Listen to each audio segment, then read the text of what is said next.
Hello, another month has flown past. Well, this boat was already on the way out when it was hauled up on the beach 6 years ago. All three hulls were waterlogged.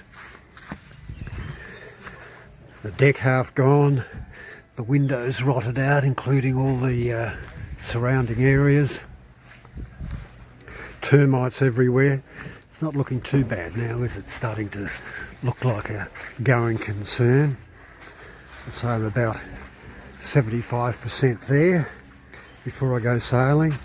The new cockpit and the suicide seat look great, don't they? I'm super proud of them.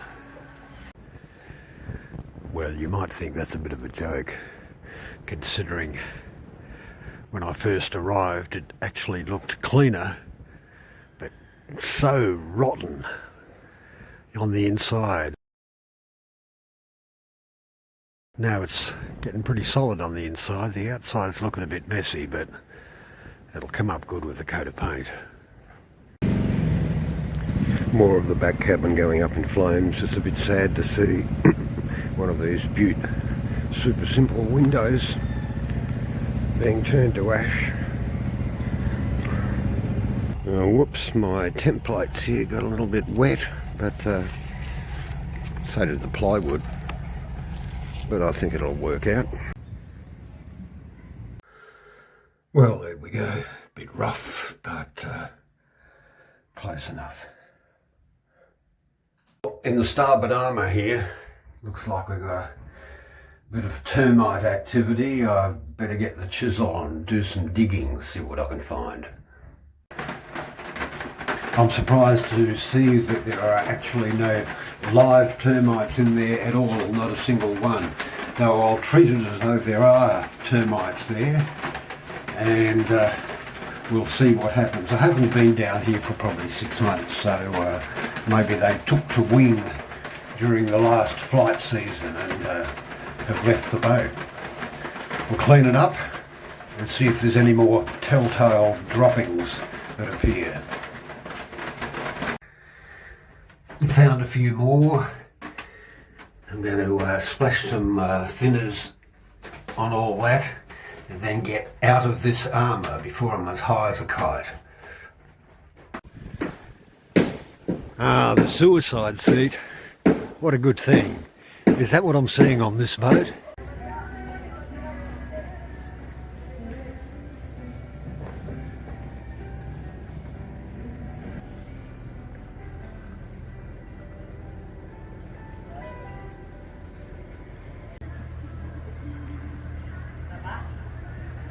You got to drink your coffee quick around here before the ants find it. Here in the starboard armour, still a lot of work to be done. Next section is this large section here. It's got a bit of bounce in it. There's some veneers missing. I need to get some thick epoxy glue and do up these cracks so that the fiberglass has a chance to not have voids. Now, you remember the last video, this area here, the ugliest of the ugly, is the ugliest of the ugly, which I'll seal up the best I can. Well, I scrounged up some chopped strand mat, and it turns out to be the American stuff made for polyester, which has got a styrene finish, and it's not good with epoxy. Anyway, it's a hell of a mess. It's looking a bit white because I've just sanded it. I'll get some more epoxy on that, but at least it's given it strength where before it was very, very flexible.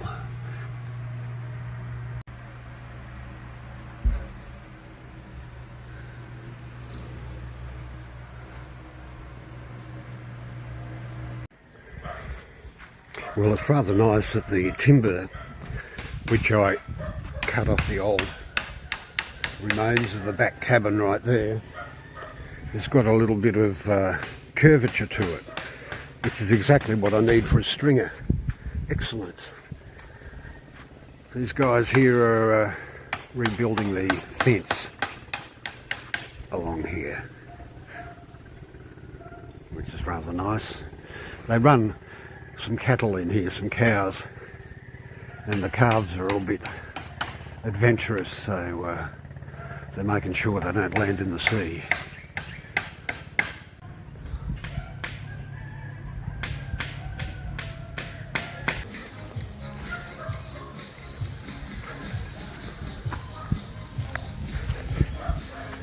Sailing, sailing over the ocean blue.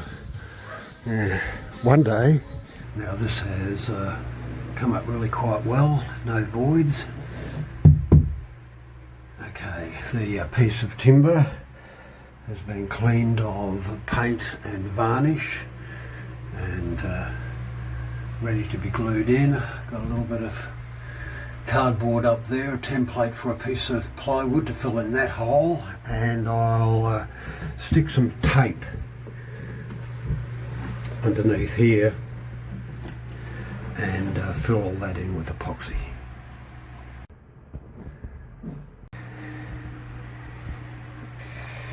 Still finding softwood. There's another patch there I've dug out. And also in here, that goes into the rear locker in the armour outside. After hammering around and chiseling out, I'll clean that up.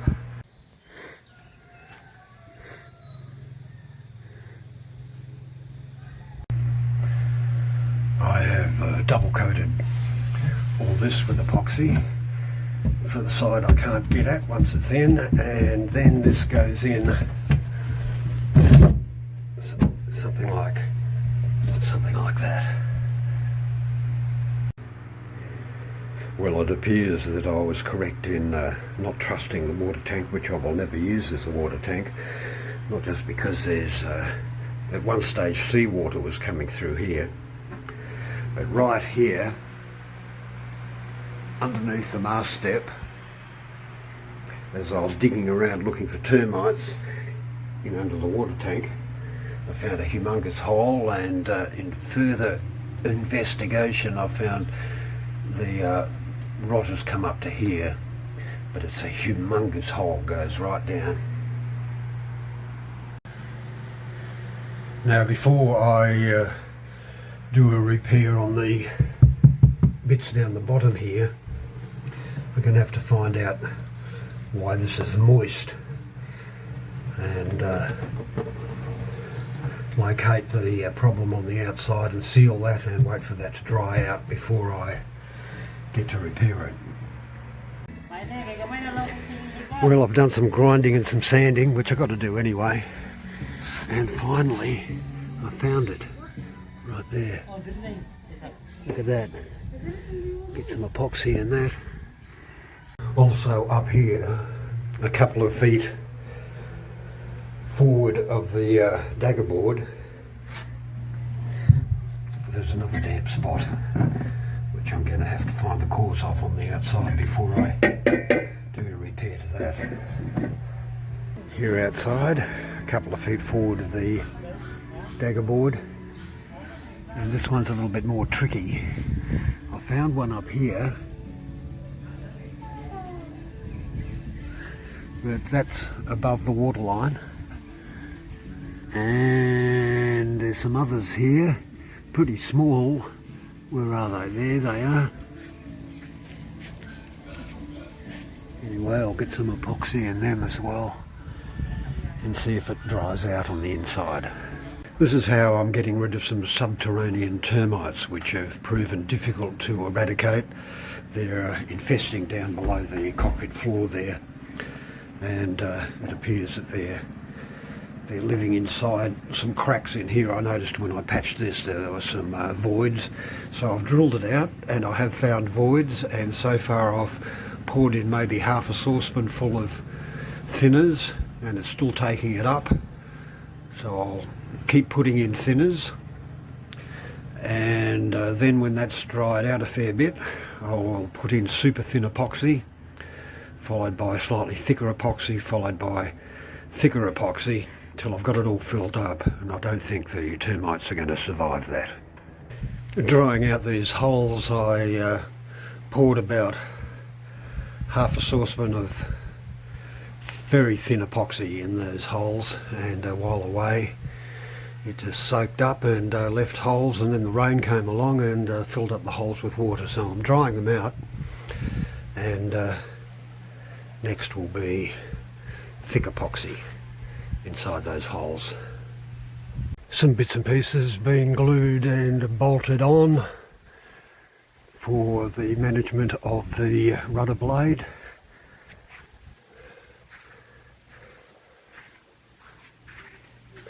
And one I missed. That's got to go in here somewhere.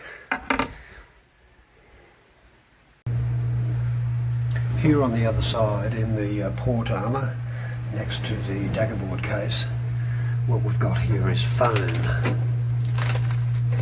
And it doesn't do any good except cover up what's underneath it, so I better dig that out and see what's going on in under there. Look at the workmanship of the original build. Things don't match up. This boat has done lots of ocean passages and it's held up fine. I suppose that's the beauty of over-designing and overbuilding a boat. It doesn't matter if half of it is ineffective, it still works. Well, not really a surprise. The foam lets in moisture and it finds it very difficult to for the moisture to evaporate. This is still damp right down here, a little bit of dry rot. Now this hasn't been wet in here for at least 18 months. I'm going to let it dry out and then put thinners in there which will dissolve any bits of foam that I've missed or can't get at, and then fill in these gaps with wood and epoxy. Well, it is September, and during September it's fiesta time, and what happens is people put on magnificent feasts and invite everyone, including strangers, long noses like me. The generosity is a really beautiful thing. I mean, seriously, you got to love the Philippines. All absolutely free. All you got to do is bring your appetite.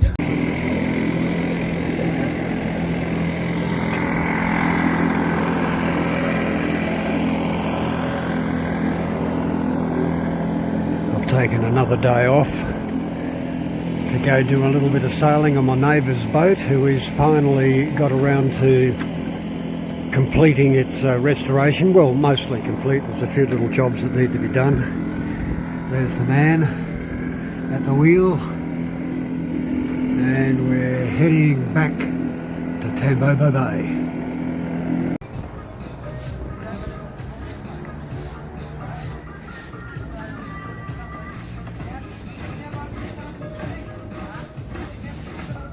What I'm doing here is I'm preparing the armours for the anti-foul and making sure that they're totally watertight. So I'm grinding off all the loose stuff, getting down to stuff that is solid. Some places it's solid, some places it's not. I try not to dig into the, it looks like polyester body filler that was used for fairing, and that's actually the fiberglass underneath. I try not to dig into that because as soon as the angle grinder hits it, it digs a big hole. And it just makes it a nightmare later to fair. Okay, then I'll wash it all with thinners and put a thin coat of epoxy on it, then a thicker coat of epoxy, do some fairing, put some epoxy primer on it. That'll show me where the worst of the wobbles and dents are, and when I've cleaned that up, then goes on the epoxy copper coat.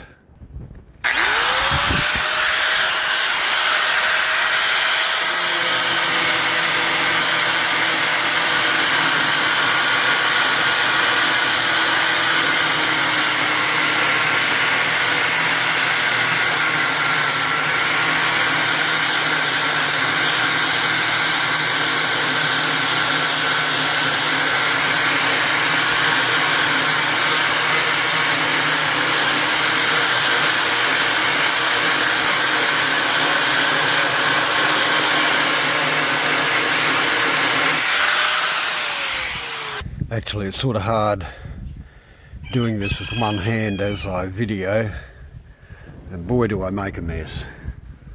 My feet are covered in blue, my hair is blue. Yuck.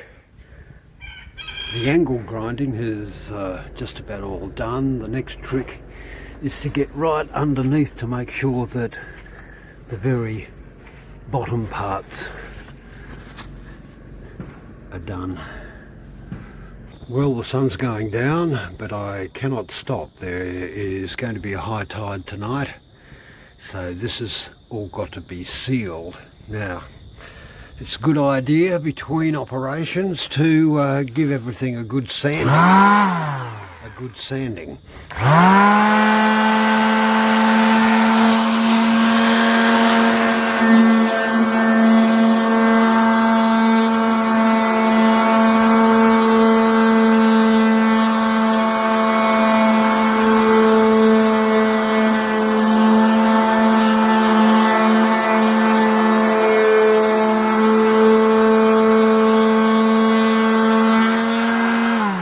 It'll knock off the high spots that I might have missed and smooths things out a bit. It's always a good idea. Well, it's like 7 o'clock at night. Sun's gone down. Tide's coming in over there. You can't see that under torchlight. My LED light there failed, so I ended up doing it just under torchlight. But anyway, the epoxy is on. I've beaten the tide, and that was a damn good day's work. I completely angle ground this hull, sanded it and sealed it with epoxy all in the same day. I started about 7:30 this morning.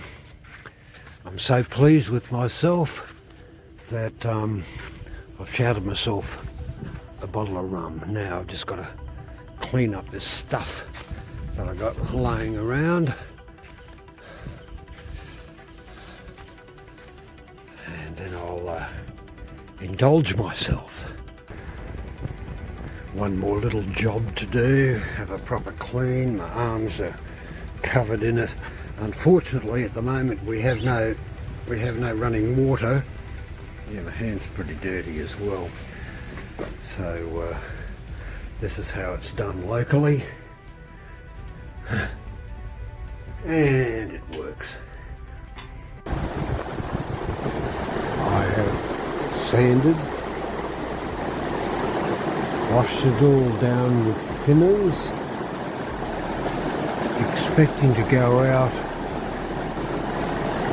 and put another coat of epoxy on, and look at what's happening.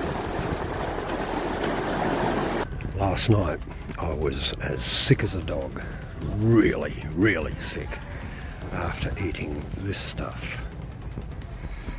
I'll certainly never purchase that brand again or eat any of what's in there.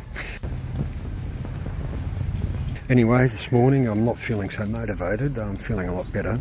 Here's a couple of pieces of 1/2-inch ply which I've bonded together.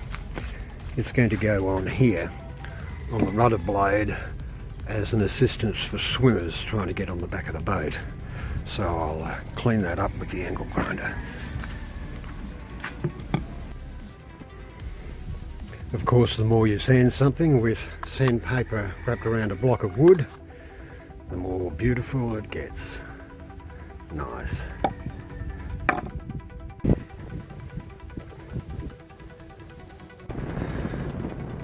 It's rather unfortunate to find, well, it's good to find, but unfortunate that the problem's there. Now, here's hard, here's soft. Soft stuff down here as well. It looks as though it's not termites. There's no evidence of termites there. It's quite often the choice of plywood, or simply the veneers didn't touch when they attempted to glue them together. whatever the cause. Trying to be fixed. It looks like I've been the king of wishful thinking. As I've become more vigorous with my softwood and void detection techniques, I've unearthed a lot more. Luckily, it's just to the inside veneers.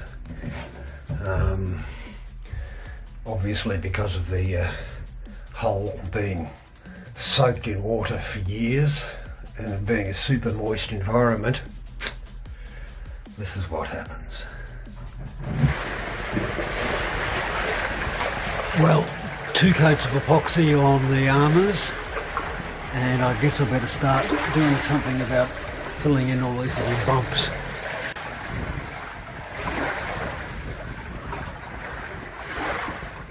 What shall we do with the drunken sailor? What shall we do with the drunken sailor? What shall we do with the drunken sailor?